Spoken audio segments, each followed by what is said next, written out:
So that is the scene of devastation and despair on the ground. The Canadian government was quick to respond to the disaster, announcing emergency funds and assistance over the weekend. And more help was announced today. Let's take a look at what Canada is contributing. The government has created a program that will match funds from Canadians dollar to dollar to the Nepal Earthquake Fund through May 25th. It also dispatched relief supplies, including blankets, jerry cans, hygiene kits and tarps. It's boosting consular staff. 3 more staff from neighboring India arrived today. And these new measures were on top of $5 million in emergency funding and the DART team that was promised on the weekend. The first wave left CFB Trenton last night. But there has been criticism from some Canadians stranded in the region, complaining that the local consular office did nothing to help them and that they had to rely on other countries for food, water and shelter. Has Canada's response to the quake and the Canadian victims been robust enough? Joining me now from the foyer of the House of Commons, Lois Brown is the Parliamentary Secretary to the Minister for International Development. Paul Dewar is the NDP Foreign Affairs critic, and Joyce Murray is the Liberal Defence critic. Thanks to you all for being here. Good to be here. My pleasure. Lois Brown, I'd like to start with you. There's devastation obviously on the ground, over 4,000 dead, tens of thousands are homeless. What's the latest information on what Canada is doing to help with this new announcement today? Well, thank you, Terry, and I don't think you're going to find any disagreement amongst all 3 parties here in the House and all Canadians who send their thoughts and prayers to the people of Nepal during this terrible time. We know that infrastructure has been broken. It has devastated the lives of so many people, and lives have been lost. And so our thoughts and prayers do go to the people there. As you mentioned earlier, Canada stepped up immediately and announced $5 million in humanitarian assistance. The Minister announced today that we will create a matching fund from April the 25th to May the 25th. Money that is donated through organizations, registered charitable organizations in Canada, will be matched dollar for dollar by the Canadian government. You also mentioned that we have our DART team there, and we have an assessment team who is leaving now to go and assist. We are going to continually be watching this and see how else Canada can be involved. One of the good things, Terry, is that we're working with the Canadian Red Cross, an organization who has great credibility here in Canada and around the world, and they are going to be responsible to get our stockpiles from both Mississauga and from Dubai into Nepal to help the people who so desperately need it. There will be jerry cans, tarps, there are hygiene kits, water kits, all of these things that are so necessary right now, and we want the people of Nepal to know that Canada is going to help. But just before I let you go, none of these things have arrived yet, right? I mean, the earthquake was Saturday. Here we are, it's already Tuesday morning in Nepal. We haven't landed yet. Well, Terry, one of the things that is constricting the movement of goods and services is the fact that the airport has had a terrible hit with this earthquake, and some of the airplanes that have come in to bring assistance, even from other countries, have had to be sent back. They've had to find other ways. We know that avalanches and rock slides have hampered the ability for trucks to get in from on the roads, and so it is very difficult to get things in. But what we want to do is to help as quickly as we can, and we are doing everything within the Canadian government's availability. The other thing that the Minister announced today that I think is important for Canadians to know, that the CF-17 that is going in with assistance is going to be available to evacuate Canadians who are there. So we encourage Canadians to get in touch with consular services.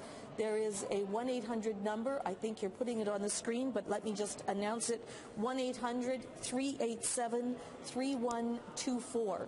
And for people in Canada, if they would like to call 613-996-8885, collect calls can be made to that, and we will be assisting people here in Canada and people who are calling from Nepal. All right, Paul Dewar, Lois Brown started off saying she didn't think there'd be much disagreement about all of this. Is she right? Well, not in certainly in our sentiment and taking action, and we obviously support the announcements that were made by the government today. In particular, we're wanting the government to match Canadians' donations, and that's being done. One of the concerns I think people had initially, and I've just gotten off the phone to my office, there's many people from my riding who are actually on the ground there. And I just heard about Faye Kennedy, a Canadian who has been found, thankfully. I just heard that just before this interview. Yes, she's been injured, but she has been found. And we're very, very thankful. But we were hearing some concerns, and I'm not trying to throw mud or anything, but just what we're hearing is that there was concerns around being able to get through. We're now hearing back from people. People have been able to get through. One of the challenges was in 2013, the government did close the CETA kind of program office there, and they were transitioning to a more trade focus. And so the capacity that was there isn't there that was before. And the office that's open for consular affairs has hours from 9 to 12, Monday through Friday. So during the weekend, there just wasn't staff there, and of course there was a crisis. So we're hoping and hearing that more staff is going to be provided. We have a lot of people who are over there right now. Child Haven, a huge orphanage there that people in my riding, in fact, people right across Canada have been supportive of. I know the people there are safe, but they can't go back into their building. There's 200 people who are affected. These are children who are orphans as well as their mothers. So there's going to be a lot of need there, and the key is to be there for the long haul. Finally, on lift support, it's going to be tricky. I've talked to someone who knows the area well, and the heavy lift capacity we have is not necessarily what's going to be useful. We need nimble helicopters, and probably, I'm sure this is going to be happening, but contracting some of the operators who are on the ground helping people normally to go for climbs to Everest are the types of lift capacity we need, because these helicopters are actually able to navigate in these altitudes, and that's going to be something people have to figure out, because some of these places that we need to get aid to, we can't get to them by the normal ways. Joyce Murray, do you believe that what we're doing is enough, or could we be doing better? I think we need to have a longer-term commitment, and I think Canadians have been really shocked and dismayed at the magnitude of this earthquake and the damage, the number of people that have already died, and we know there are people still trapped in those buildings in Kathmandu. So we hope that the arrival of DART will be soon and will save lives.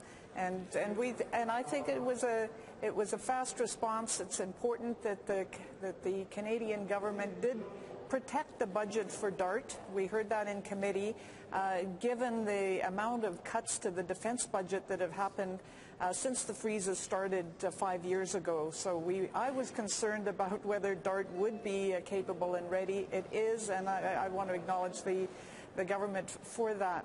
There is a long-term rebuilding that will need to be done. I mean, think about Haiti and just the toll on people months, even years afterwards, and we'd like to see a long-term commitment from this government, and to really pitch in and help Canadians who are there and are experiencing that Canada's assistance just doesn't match up to that of other countries, and they're having to use the other consulates. Let me ask Lois Brown a question about that, and it's about the immediate term. There are some 400 Canadians, more than that, in Nepal. CBC News has spoken with Emily Ann Leroux, an intern working with the United Nations in Kathmandu, and I want you to listen to what she had to say about Canada's consular response so far. Listen. I think comparatively to many of the other countries that have foreign nationals here in Nepal, the Canadian government has been doing barely anything. That is to say that they sent us an email from Delhi telling us to be compliant with local authorities, and of course we are, because we're not going to run around breaking the law. We're just trying to survive. Lois Brown, we've heard these complaints a lot. Is the Canadian consular presence in Kathmandu just so small and so weak that it can't do better than that? Well, we have an honorary consulate there, Terry, and so we will be working. I know that the Minister of Foreign Affairs has advised our honorary consul that he is to give as much and every assistance to Canadians who are there. We are bringing in reinforcements from New Delhi, and as soon as they are on the ground, we know that they will be assisting Canadians. I have a constituent who contacted his father today. He was on Mount Everest when the earthquake hit. We're very, very thankful that he is safe, and we know that he's been in touch with his parents. So we are going to be working and doing everything we can to assist Canadians.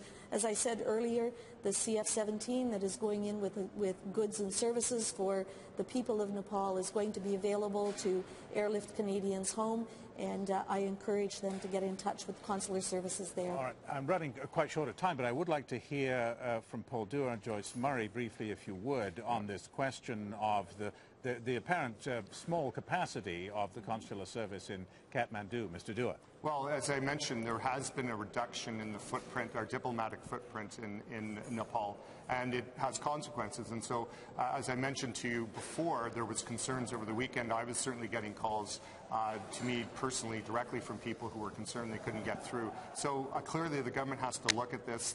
They did close down the operation in 2014. There are fewer people, frankly, on the ground, and so this is the outcome of that. There's fewer people to do the work, and you see the result. And Joyce Murray, are you hearing the same kind of thing? Well, through the media reports, yes, and I think this ties into the cuts to foreign affairs and diplomats that have happened under this government, as well as cuts to development assistance are also going to affect Canada's ability or Canadians' ability to help build. I just want to bring one further point, and that is in Canada, we have a number of cities like Vancouver that are vulnerable to a major earthquake.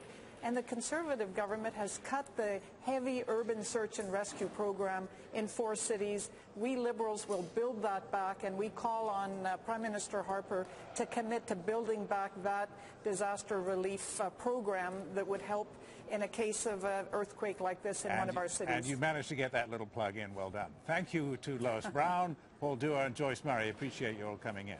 Thanks, Terry. Thank you.